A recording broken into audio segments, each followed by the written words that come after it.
Hi, welcome to the Iona Business Podcast. I'm thrilled to have two incredible guests joining me. We have Sharon Carter and Lynn Lawrence, who are both close friends of IDOC and renowned experts in practice management.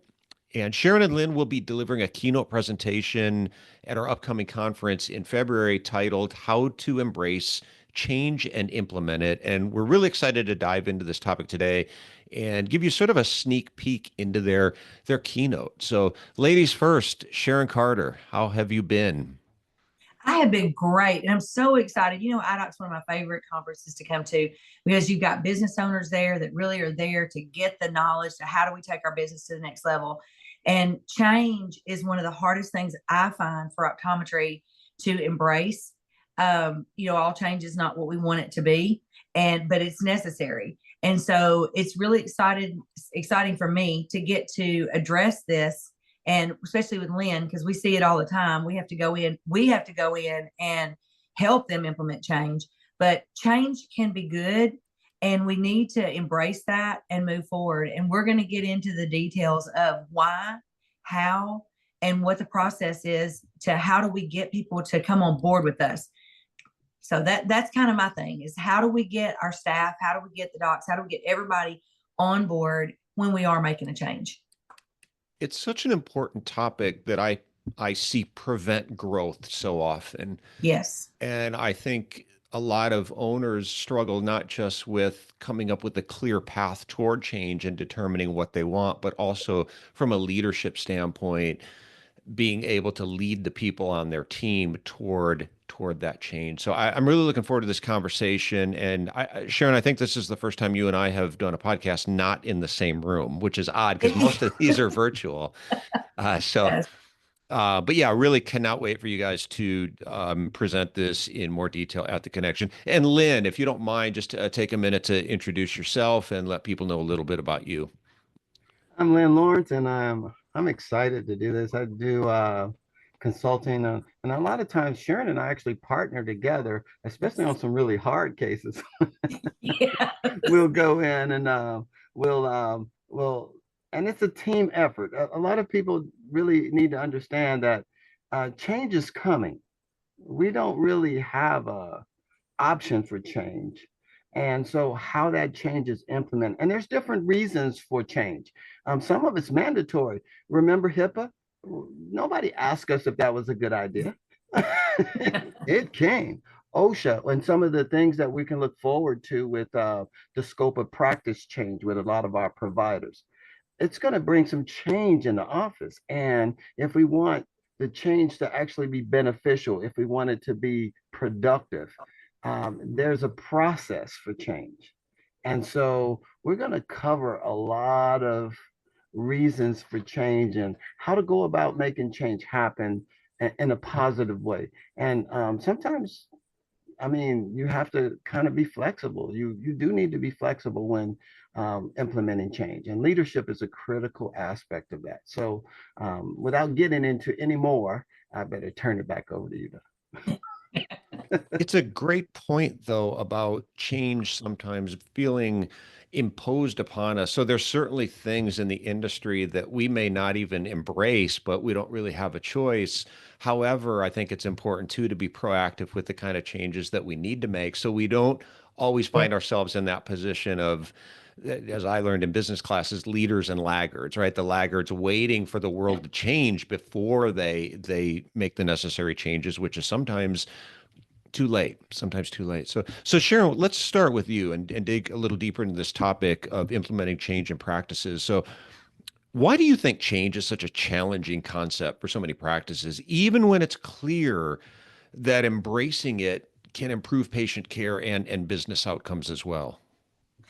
I think the biggest thing is different personalities embrace change differently. And so you got to know your personality of each person on your team, so you know how to present the change, and an expectation on your part of how this person's going to come on board and what they're going to need to come on board. So personalities is a big thing. And when you look at it, presenting it in a way that people understand the benefit to them If there's no benefit to you to do this change, it's really hard to make change.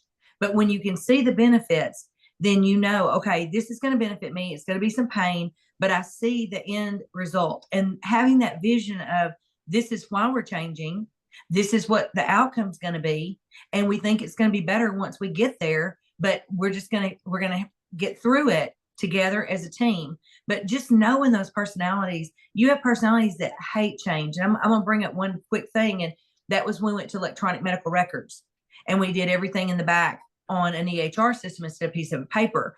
We lost tons of older techs because they could not make that change, because their personality is phlegmatic, which does not like change. They like routine. And we went in and we threw it in, and they're like, no, I'm just not doing this. They were overwhelmed. And, even doctors said, we're just not doing this. And that was not optional. So finding a solution, that was probably the first thing where I had to make change. I knew we had to do it. There's no ifs, ands, and buts about it. We have to do it. We just have to figure out how. And I created processes so that we did not have to cut our patients back to half the number of patients. I was able to keep our patient base where it was, and had a process to easily implement that until everybody was on board. And I'm not going to say it was smooth. I'm going to say it was doable. It kept our revenue up. It kept us productive, and we got it done. And now 15 years later, we think, how do we ever do this on paper? Lynn, before I get your feedback on this, you mentioned something, Sharon, on it.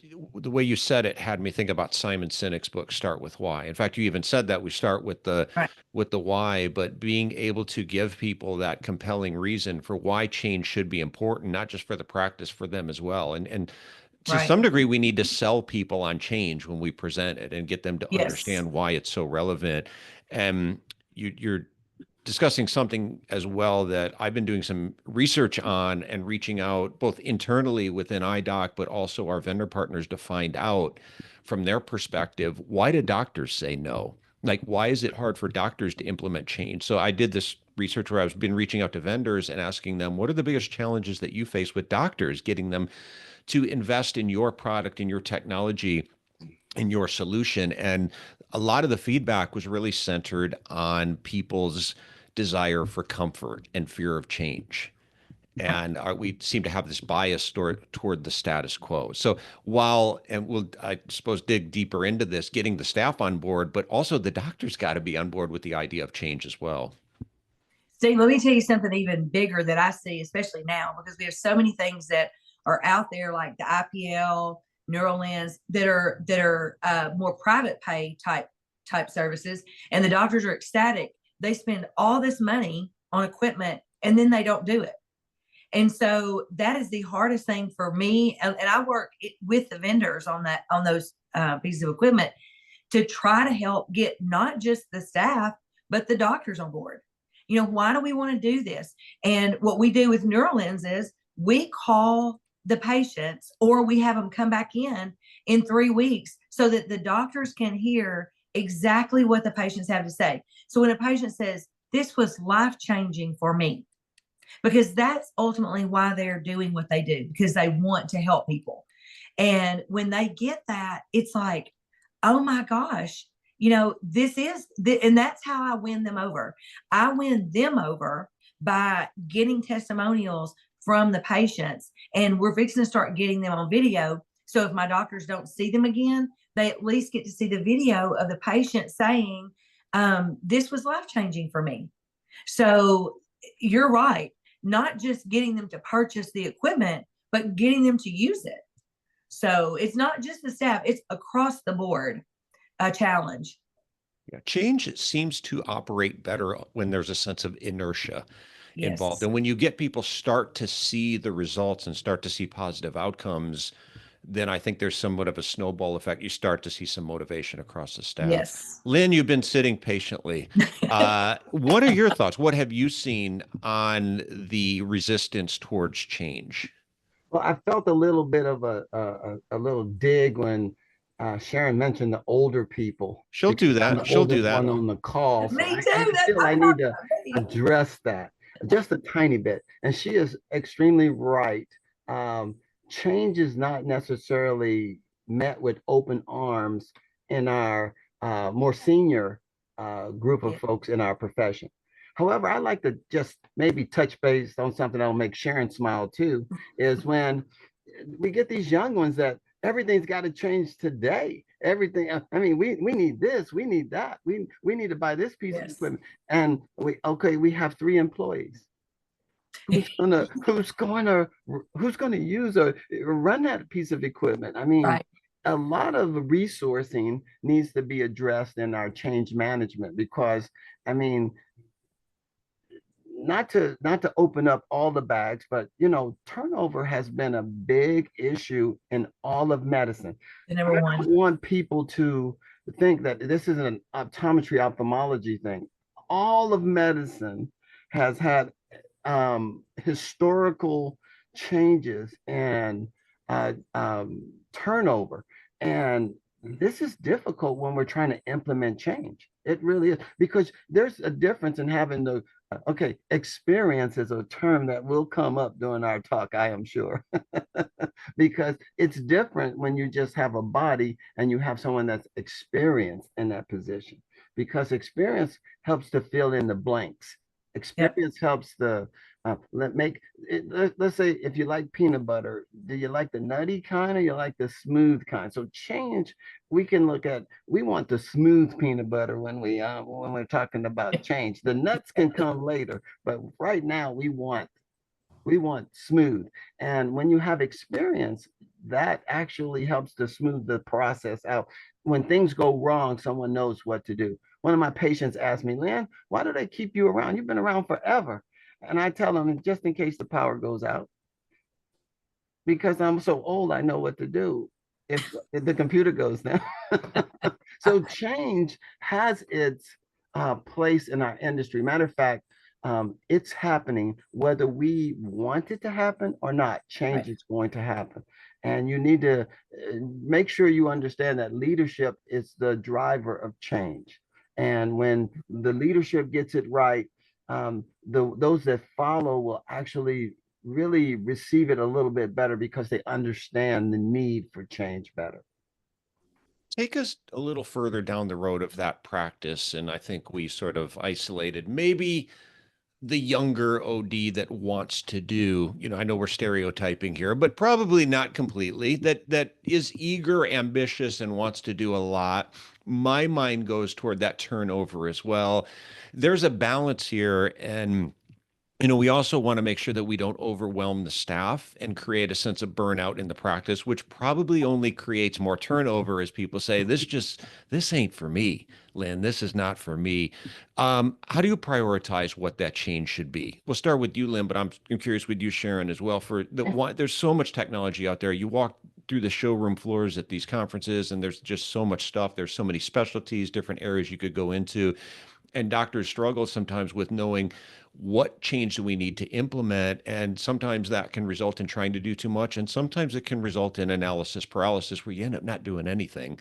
How do you prioritize these things? So the first thing I would like to sit down with an office and say, what are you promising as far as services for your patients right now?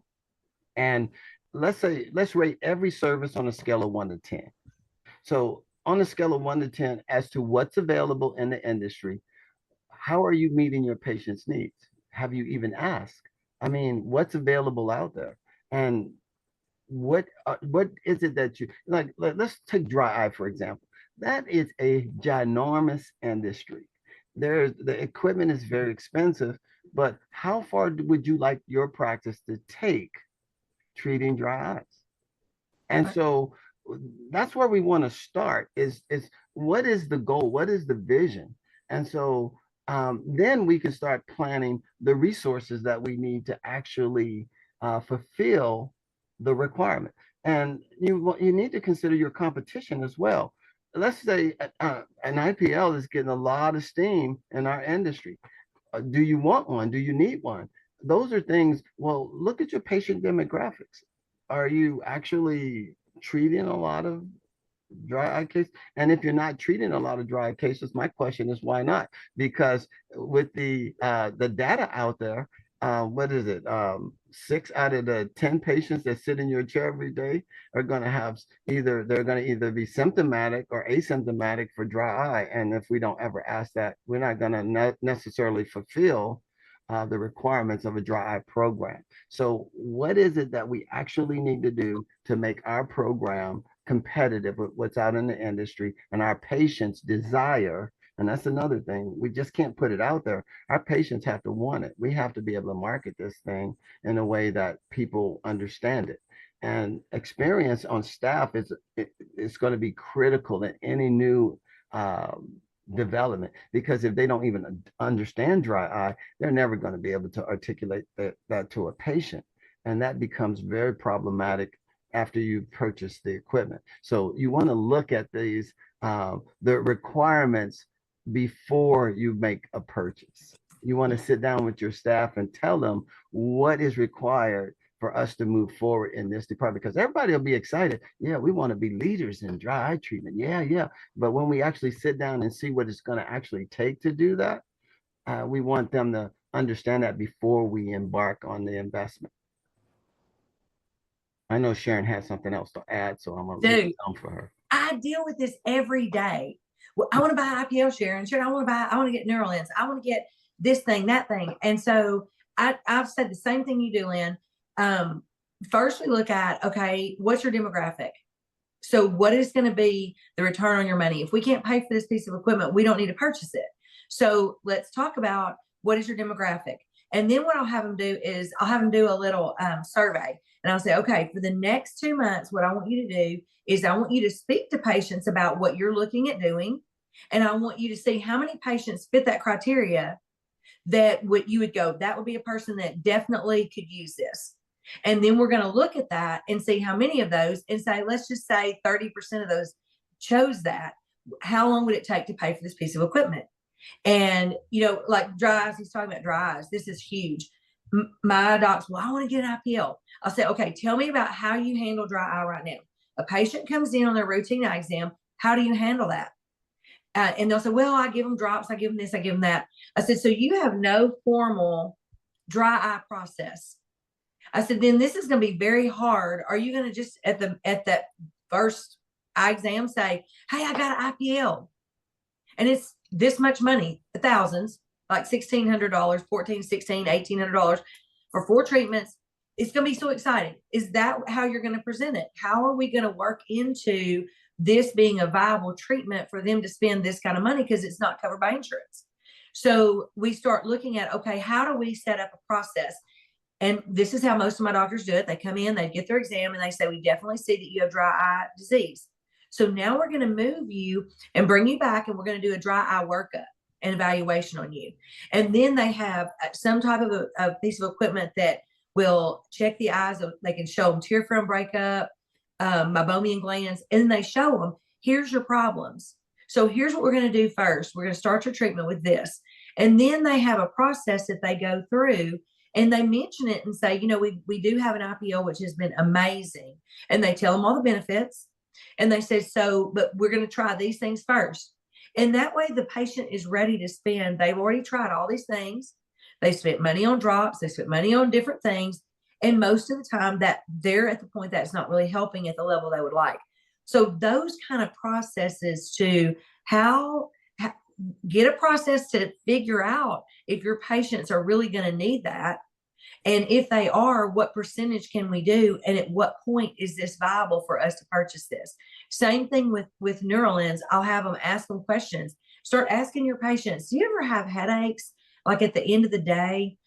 Or just go down the symptom list and say, if you had that, would you say that's between 1 and 10? What would that be? Oh, it's an 8 every day. So then you say, we are looking at a possibility of having a lens that might help correct eye alignment, and just speaking to them about it. Would that be something you're interested in? Because if we do, we'll test you on the front end when you come back in to pretest. And then all of a sudden you've got like 10 patients a day with 3 doctors that say, I definitely struggle with these things and I'm interested. Then okay, here's the investment, and here's the people that I've already talked to. And so now it makes complete sense for us to get this piece of equipment. And that's the kind of process we do, thinking through, we look at the cost of the equipment. How many patients is that going to take to pay for this piece of equipment? And so that's how we do it, in a process of going through and deciding. We don't just jump out and buy it. And then we're talking to the staff, like when I come, I'll say, okay, here's the things that's available to us.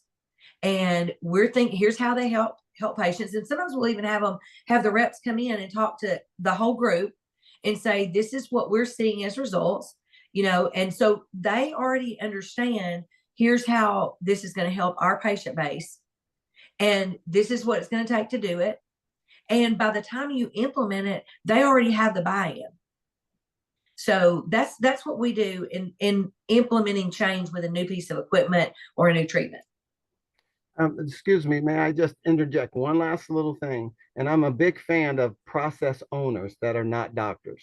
So let's just say if it's a dry eye program, we would like to put over the program a staff member to track the program and report the program, because the investment on the equipment is substantial. And we can't have the doctor taking exam time away to do the tracking. So when we are talking about implementing a process, we need a process owner that is not the doctor. When we have to take the doctors offline, we're actually having a negative impact on our revenue. So it's lesser of an impact on revenue to have a staff member to oversee a program. And that's Lynn, I think you partially answered my next question, which was, how do you address or respond to the doctor or staff that says we don't have time? So some of the things that you're talking about involve changes in workflows, a new process, change in communication. Sometimes it's a doctor that says, I don't have time to have these conversations with the patient. And sometimes these are busier practices that get very stuck in the routine care workflow and struggle to get into a different workflow. And that's one of the sometimes the resistance that you'll get to bring in new technology. So you mentioned one thing there, which is having a designated staff member as a point person for this change or for this new technology. But if you could go into a little bit more detail, what is the response that you would have for that doctor or staff that says, well, sounds great, we just don't have time for it? Well, I believe that's a leadership issue. And this was supposed to be a part of the planning discussion.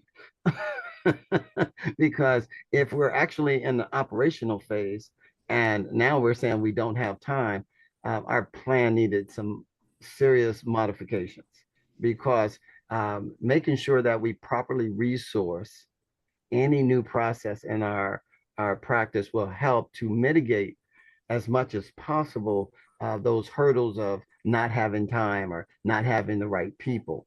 If we're going to invest in $100,000 piece of equipment, we can't say we don't have time. Because we don't have money either now. So we don't have time or money. So that's why the plan to make sure that we properly resource the process is going to be critical. And our doctors really truly have to understand that before they write the check, because you're not getting the money back. And so we can't say we don't have time. We have to figure out what adjustments we need to make it work. Because once you write the check, that's not a phrase that leadership needs to use. We don't have time. And if we make the plan correct on the front end, we make time to actually, no, excuse me, that was the wrong phrase. We take time. You get 24 hours in a day, and the way we manage the 24 hours is all we get. And so we have to take time to actually address all of our key processes and make sure they're running on task, because that's how we keep our revenue moving in the right direction. I know Sharon has more on that. Well, it's funny because that's the problem is the planning part on the front end. People don't want to take the time to plan on the front end. And when I have doctors sometimes that are not utilizing the equipment, that come up with excuses, I go back to, you've already recognized that your patients need this. So if you don't take time to do it, or you don't make the time to do it, you have the time. It's what you do with it. If you don't make the time, who's going to treat them? Do you feel comfortable sending them out somewhere else and letting them have that revenue? Because you've already identified the patient needs this treatment. So if you're not going to provide it, are you okay with sending them out? And then they're like, oh no, I don't want to send my patients out somewhere. Then we're going to have to figure out in-house, because the whole reason we got this piece of equipment is to help our patients that we've already recognized have these issues. And so if we can't treat them, just like when we start talking about cataract surgery, we send them out. So when you bring it back to why did you purchase this piece of equipment? Because sometimes my doctors are the biggest ones. Well, I just don't have time. And, I feel like a salesman. And I said, so do you feel like a salesman when you tell people to take glaucoma drops? You're selling their glaucoma drops. You're telling them which one to get. And so just bringing it back to why did we purchase this equipment to start with? And then let's go back and say, okay, how do we reallocate time? And we find how much time is it going to take? And we just go back to the planning process. How much time are we talking about that you don't have that's going to take from you? And how can we find something, take something off your plate? How can we take something off your plate so that we will have that time to allocate for something you definitely already recognized your patients need? And just bringing it back to the why and the vision of why they purchased it. Lynn, you made a great point. We all have the same 24 hours in a day, right? A lot of times it's just how we utilize that time. So sometimes you may actually have the time. I think you've got to look at how we're currently allocating our time, and could we do things differently? Could we operate more lean? Yep. I always look at franchises as a good example of this. And even though most independent eye care practices don't strive to adopt a franchise model, because we want more independence, right? We want more flexibility and freedom. And we want to be innovative. We don't want to be locked into that box that a franchise is. However, good franchises get this right. They do it really well. They operate very lean and efficient. And a lot of that comes through elimination of things that were not adding value to the business, to the consumer experience. And I think that's a good exercise for eye care practices to do as well. If you feel like we don't have the time to implement new technology, let's just use that example, then I think it's a good opportunity to go through and say, could we be doing things more efficiently that would give us that time to continue to add value? Because otherwise you will hit that ceiling probably sooner than you would like to, or sooner than you think you should. Once we've got, maybe we'll stay on the topic of technology. Once we've implemented something new, maybe it's technology, into the practice, what are some of the common roadblocks that you typically see? Sharon, you mentioned before that doctor who buys the expense, there's a joke in eye care, the $50,000 dust collector, right? That piece of equipment that they just stopped using because they couldn't, it failed to stick in the routine, in their operational workflow, and they end up spending a lot of money on something they didn't lose. So the best strategies and plans out there are probably still going to have some roadblocks along the way that you've got to figure out. So how do you stay on course when things aren't going great? Well, you got that staff member who hates this new technology and is complaining to others, and you're losing faith and things just aren't going well. How do you keep everyone on the right path?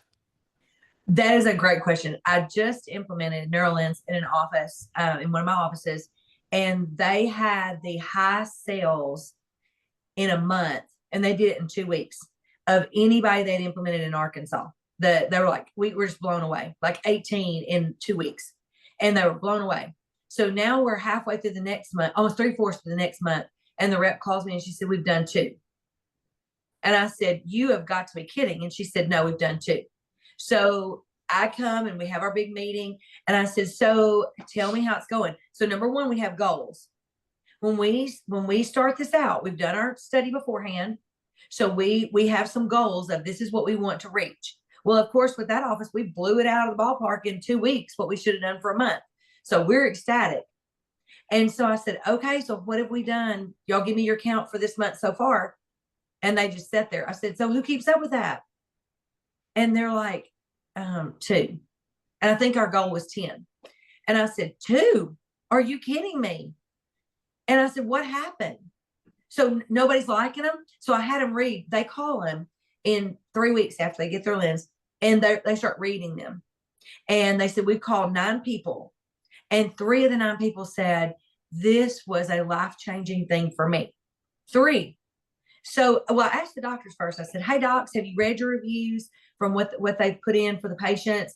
Well, we kind of looked at them, and they seem to be doing okay. I said, okay. So I called the staff's name and I said, read to me 3 of your patients. So she starts reading, and one lady said, oh, it's definitely helped me, blah, blah. Then you get to one that says, this was a life-changing thing for me. This was a child that just turned 18 on Medicaid. Her mother would not purchase them for her. She bought them herself. And she said, I don't think I could have went to college if I had not had these, because I can't study long enough. The doctors were just like, oh my gosh. And one of the doctors said, that's my patient.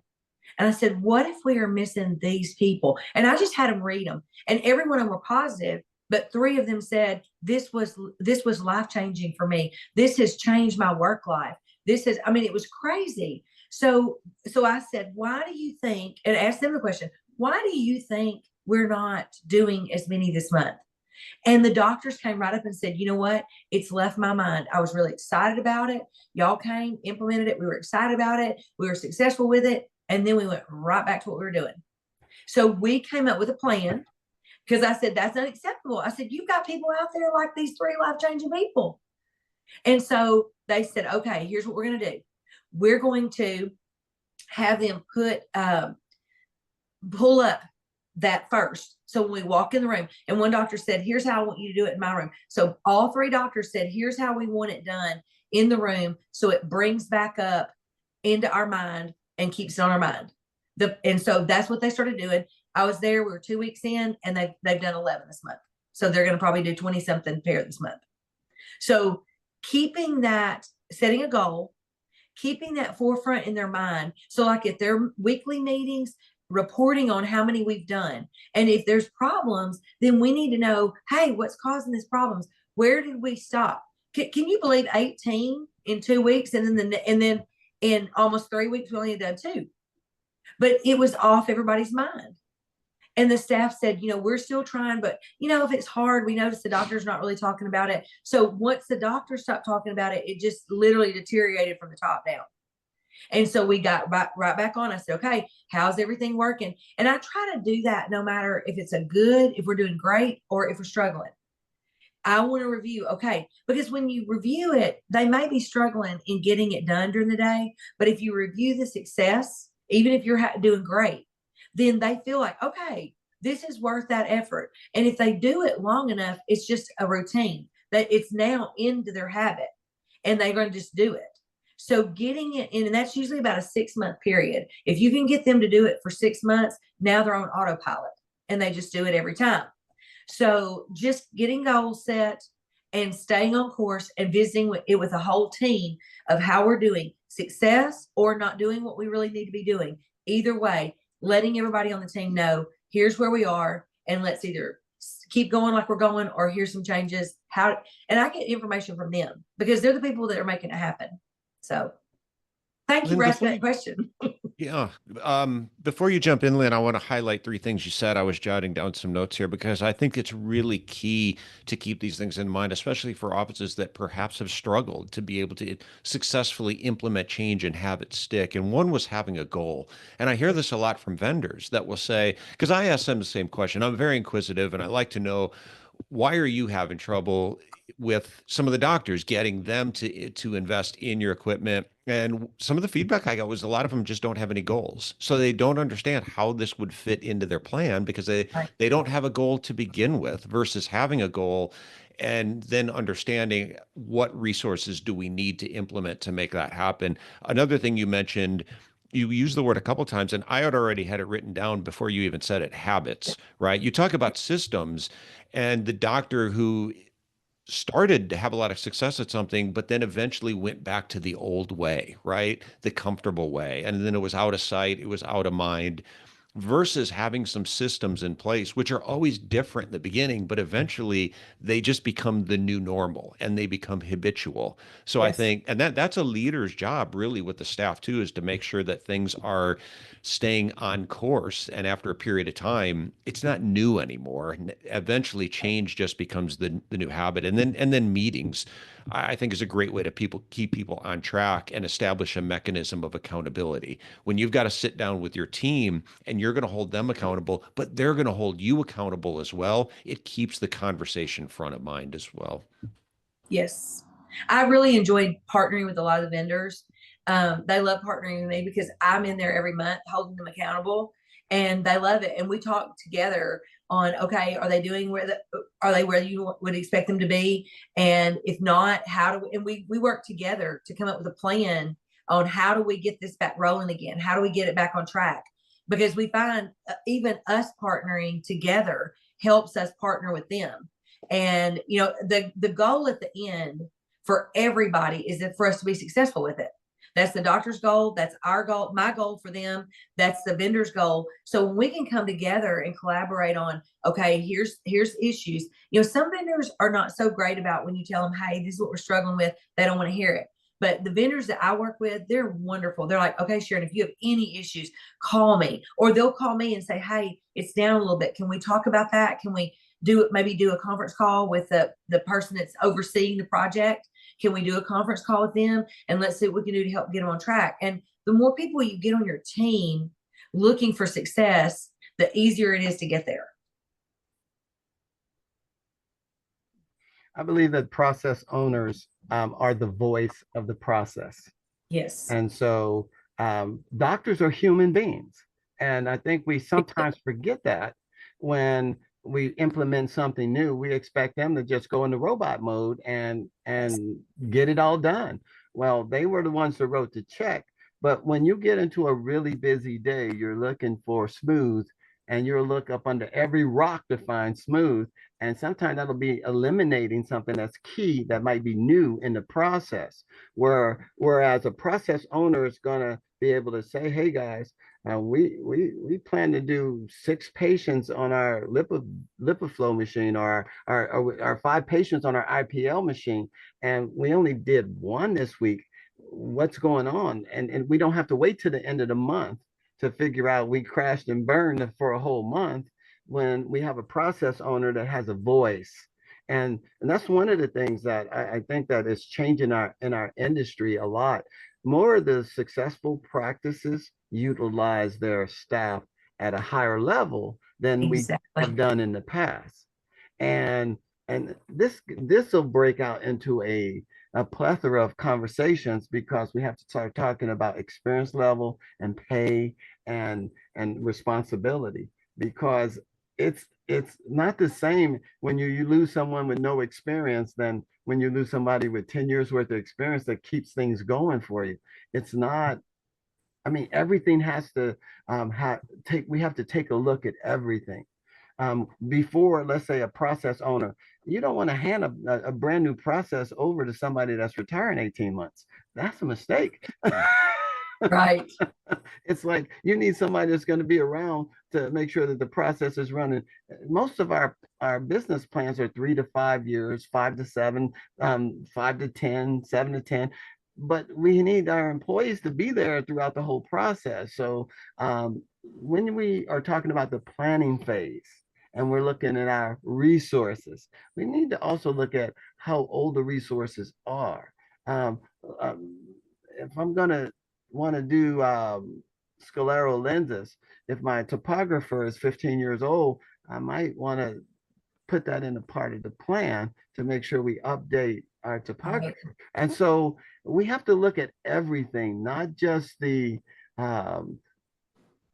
key or critical parts. I want to buy this piece of equipment. Do I have somebody to run it?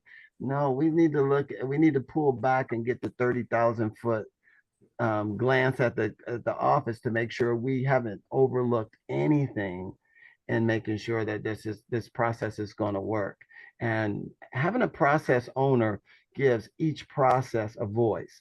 I teach a course called How to Conduct a Staff Meeting. And I love having doctors in that room because I'll ask, how many of you guys like to have staff meetings? And rarely do I get doctors to raise their hand. I said, how many of you guys don't like to have staff meetings? And the majority of people that are raising their hands are doctors. And I'll say, why? And they'll tell me, well, it's too much drama. The problem is it's not being properly facilitated. Right. As much money as you invest in a staff meeting, you need to get the most out of the staff meeting. And you don't get to bring problems to the staff meeting. If you knew you had a problem 2 weeks ago, why would you wait to bring it to a staff meeting? And so it's so important to teach your staff. Leadership starts at the top. And I'm going to tell you, usually successful leaders know when to take their hands off. Right. And experience and education. Matter of fact, this is something that rarely gets talked about. Why don't we have a staff meeting, a staff member monitoring our glaucoma patients? We do. Yeah, because if they did, they would. I mean, that glaucoma program would have a voice at the table. Yep. And are we doing well with managing our glaucoma patients? Well, yep. Normally we wait to hear that from a doctor, but when in fact, doctors make money. I mean, we want them making money. We want the staff members that, if we want somebody to crunch some numbers, we want it to be somebody that understands how to crunch the numbers, where to get the numbers from, and how to consistently actually speak to the team on that topic. Program managers are really a crucial part of our day-to-day activities. And the more we actually implement that into the process, each process will have a voice. Lynn, tell them about the office meeting you were at. You were there doing HIPAA training and at Dr. Gordon's office in Monroe, and he was there for the meeting. And they asked me this very question: what are we going to do with this meeting?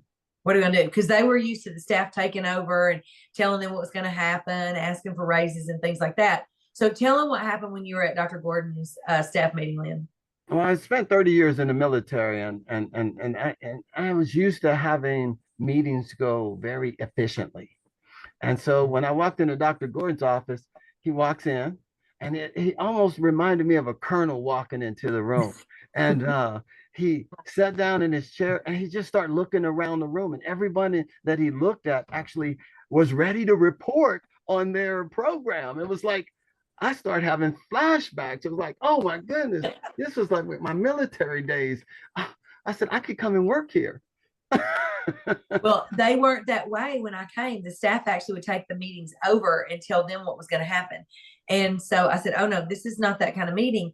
This is a meeting to know where are we towards our goals in every area, front desk, check in, check out, contact lens, text. We all have a goal for each area that they report on. And so when they sit down, they start reading their report. How much, the checkout is how much money we collected. What's our goal this month?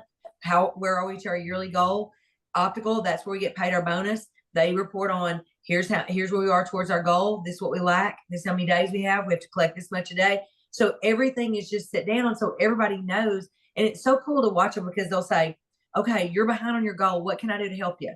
What can we do to help you get to your goal? So it's the whole team understands that we're a team. We're going to win or lose together. And so they report with each other on where they are towards their goals. So they came to that meeting prepared. Yes. I was very impressed. I love the topic of having a process owner for this, because I think that's so important. I think it really will connect to with the doctors, especially who, if we go back to the point before about saying that I don't have time. I remember once a doctor was talking about all the things that he was currently having to do in the practice, his responsibilities, but also the other things that he would like to implement in the practice. And he paused and he took a deep sigh and he says, I can't do all this by myself. And I thought, you're right. You can't do all this by yourself. I constantly have to remind doctors that they have a team. And it's okay to use that team. That's what you're paying them for, and look to delegate. So yeah, as you are looking to implement change, especially if your fear is, I'm going to get a lot of pushback from the staff, or we're not going to have time, is to designate somebody as that process owner. And Sharon, I'm sorry. I think that's the second time I said that. It's ridiculous. We've known each other forever. Ever. Um, You rode the car with I think I me. talked to I drove in the car. That's a whole nother story that I survived a car ride with you. I think would be more. Have you gotten the marks out of the from my fingers digging into the front of the Traded car? that car off. Traded that car off. Got a new BMW. Okay. All right. Maybe okay. That's another story. Sharon's driving habits. So accountability as well. And just you're talking about meetings, and as we have a process owner, having individual people report on where they're at is a great way to establish accountability as well across the others in an organization, which my hope would drive their performance too. One of the best definitions I ever heard of accountability is getting people to know in advance that they're going to have to account for their performance at a later date. And Yes. when we Oh, know yeah. we're going to have to answer for somebody else or to somebody else, my hope anyway is that would drive our performance in the moment. Yes. One I of the definitely. one of the takeaways is um, we need to learn to train leaders. Our industry has not necessarily been um, very proactive in this department is training leaders. We can look at our staff as employees, or we can look at them as professionals in training, where we're training them to be leaders in the industry. And once you train them and you teach them how things need to be run, um, I really believe that our industry, we have really special people in this industry. And I mean, I call it a boomerang industry. Even if people get frustrated where they're working and they quit and they get out of the industry, they come back. They Yes, they can't do. they can't get enough eyeballs. I mean, it's just an amazing amazing industry. And so when you have an amazing staff member, you don't want to stifle them by not allowing them to do the things that they're passionate about doing. You want to make sure that they become a leader in the industry. And some of the most successful practices that I go to are the ones that they're not even concerned about them going outside of the practice and doing things. They want them to be the industry's top people. And so I'm very encouraged with some of the trends that I see with some of the offices actually starting to train leaders and not just hire employees. That's what I've got three groups that have really committed wholeheartedly to building their leaders. And I'm telling you what we're seeing in growth. One of them today, they will reach their goal for the whole year, 20% growth. When we looked at IDOC's benchmarks yesterday, when we took a roll in 12 months, we're at 23% growth. And this is a multi-million-dollar practice. And it's unbelievable when you see it. And the thing that we've done is build those leaders. We have leaders in every department, and then we have a leader at the top, and then we have the doctor.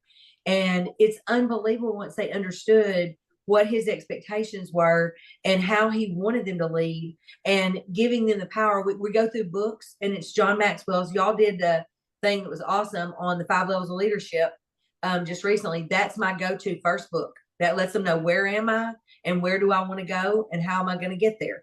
Then we go into my next one is usually the 21 irrefutable laws of leadership. Unbelievable. Just going through those 2 books, I've got leaders. There's people that are just waiting for someone to give them an opportunity and give them a skill set. It's hard to even talk about it because it just catapults your industry. And one of them has 5 locations, and I've been with them. They were my first practice, 26 years. And if they had 3 to 5% growth in a year, they were happy. I was so frustrated. I wanted to leave, but I feel like I have my heart and soul in that practice. I've been there longer than anybody. And so finally we had a doctor buy in that's younger, and he's young, and he said, "Hey, I'm that person." You would not believe, we started this leadership team. These people have started ownership, and we're growing at like 15 to 20%. The whole corporation, we've never done that in even one office, much less all 5 offices. We're building 2 new buildings, looking for another new building. And all this has happened in like just 2 years. It is unbelievable. And those people, I said, would you have ever believed these people would have stepped up at this level? And my doctor was like, no, I never saw it coming. but they were given an opportunity and took it to the max. And the office that I was talking about here in Heber Springs, we just met with them, all my leaders just on Wednesday. And my doctor said, this is the most powerful thing we're doing right now. He said, this is the only thing that will limit us. And I said, the sky is the limit. It's crazy in a town of 7,000 in the country. It's crazy, but it's unlimited because everyone needs eye care. And the question is, where are they going to get it? And are you going to give them the opportunity and have the things they need and treat them in a way that they want to come back? Or is that going to be you? So it's really exciting. This is an exciting time in the world of optometry. I've been in 2 practices that the 80% of the staff was between 29 and 31. And that's this practice. And they really want to do it right. The problem is their experience level and their leadership level is not there. If I was to tell you our industry is missing an opportunity, it would be on the side of leadership training. Yes. Our doctors go to school to become amazing clinicians, and they are doing a knockout job on that. Yep. But when it comes to dealing with people and programs and patients, the 3 Ps that can destroy your practice, that is I would say our industry is a bit handicapped on that. Yes. So, and I better be quiet on that topic. I agree, brother. I agree. Lynn, one of the most revolutionary insights I had when I transitioned to consulting 10 years ago was this, and it took me a while to realize it. So all of a sudden, I get thrown into this world of consulting with practices that are reaching out to me. I'm talking to them on the phone, conference calls about things that aren't going right in their practice, whether that was growth was stagnating or our culture's declining or we're not achieving our goals. It took me a while to see it, but when I finally did, it hit me. Nobody's in charge. They're all standing around pointing the finger at somebody else, waiting for somebody else to take charge. And there was no leader. And that's what really got me interested in the topic of leadership and trying to teach that to practices. I agree completely. I think it's an incredible opportunity. And there's so many resources out there. Sharon, you mentioned a few books. There's classes, courses, but please don't not take advantage of the resources that are out there, especially if you own a practice, both learning leadership skills yourself, but also being able to train other leaders in the practice. It's so important for this very topic we're talking about, is successfully implementing change. Go ahead, Lynn. If you're looking at strategic planning, you want to know where your practice is going to be 3, 5, 7 years down the road.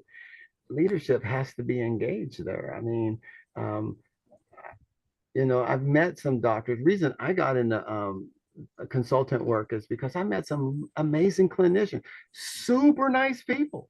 I mean, and they care about their staff, they care about their patients, and they were going broke. And yes. So I said, man, somebody needs to help them. And so I signed up. And so this is where I'm grateful for my military training. Did you know in the military, the fastest way to get kicked out of the military is to refuse leadership training? Every level has a leadership requirement. And when you say, I don't want to go to leadership training, they show you the exit. They don't care if you're an officer or if you're enlisted, because if you don't want to be a leader, your future is going to be short-lived. In the medical field, we do not have a lot of wiggle room on making mistakes or excessive amount of money to be wasted or to be spent. We need people in the leadership role that actually understand all of that. And that's one of the reasons I partner with Sharon a lot. She is she's a magician when it comes to money. And so, and I like staff development. And I've been working on the staff development program now for a good solid 18 months. Whereas we need to get away from hiring employees, and we need to start hiring professionals. And by what I mean by that is professionals have a requirement for continual learning. And so I'm a big fan of certification. I'm a big fan of taking them through the process of being developed as a staff member. We just can't hire people and expect them. And even if I was successful at another office, it doesn't mean I'll be successful in your office if I didn't have a good foundation. And so foundational principles for staff development need to start occurring in every practice, and leadership has to take an active role in making sure that they get developed for the purpose of having a strategic plan. We want to see where our business is going to be in 3 to 5 years.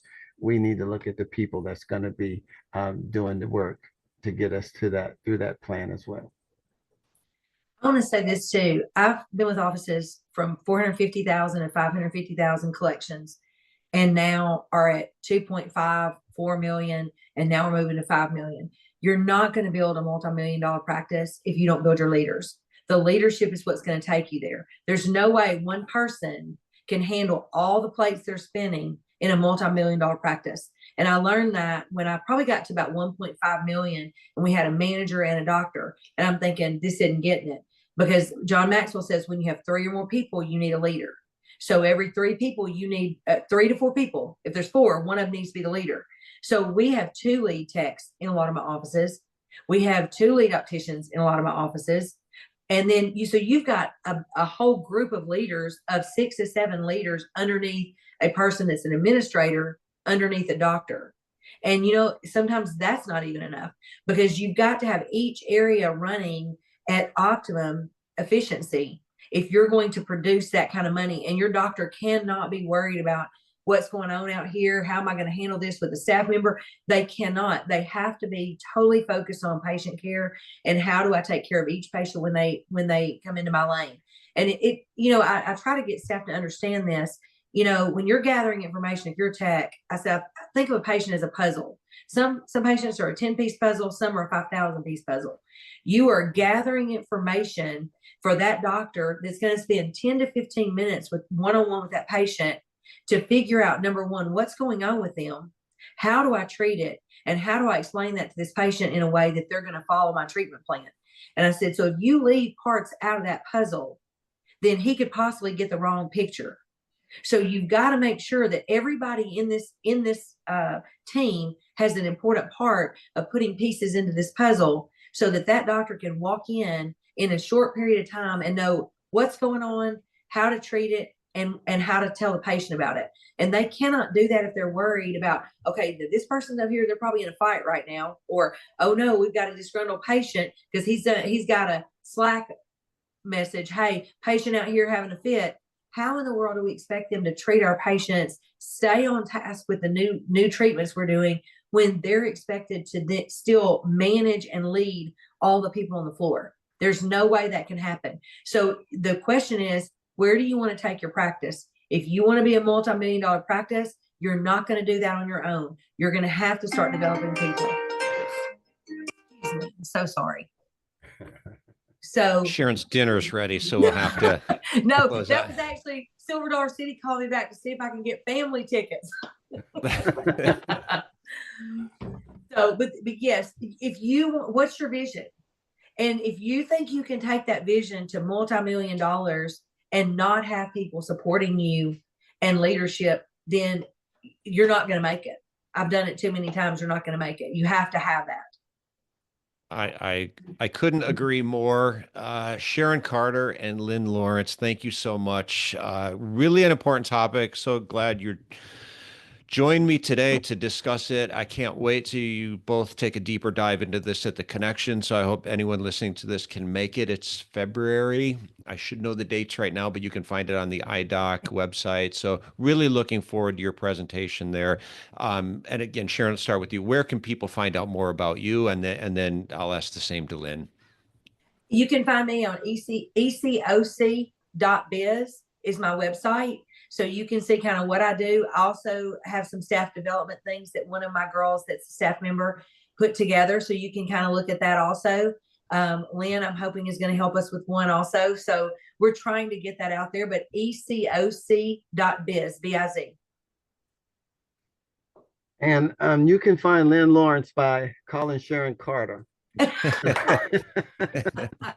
is No. on my website. He definitely is on my website. So, because we do partner together a lot. We try to stay in our own lanes, and his lane is clinical and training staff for that. And he is the best. So if I have anything clinical or anything like that, Lynn's coming in. He's working with one of my offices right now, developing super techs and working with them. And so, again, that's why I see so much success in my practices, because I do have people like Lynn that come in and work with me. Well, thanks again to both of you. And again, really looking forward to your presentation at the Connection. I know you both spoke there before. The feedback is incredible. And really, really looking forward to that event. So that'll be in February. Can't wait to see you there. See you at the Connection. Cool. So thank you both again. Thanks everyone for listening. And if you enjoyed today's episode, please subscribe to our podcast wherever you're listening, leave a review, and you can share it with your friends and colleagues. Follow us on Facebook, Instagram, and LinkedIn. And as I mentioned, Sharon and Lynn will be co-presenting this keynote at the IDOC Connection here, held in Round Rock, Texas. I should have read my own notes. In Austin, February 13th through the 16th. So you can find out more about that and anything else you want to know about IDOC at idoc.net. So thanks again to both of you, and see you next time. Keep dreaming big.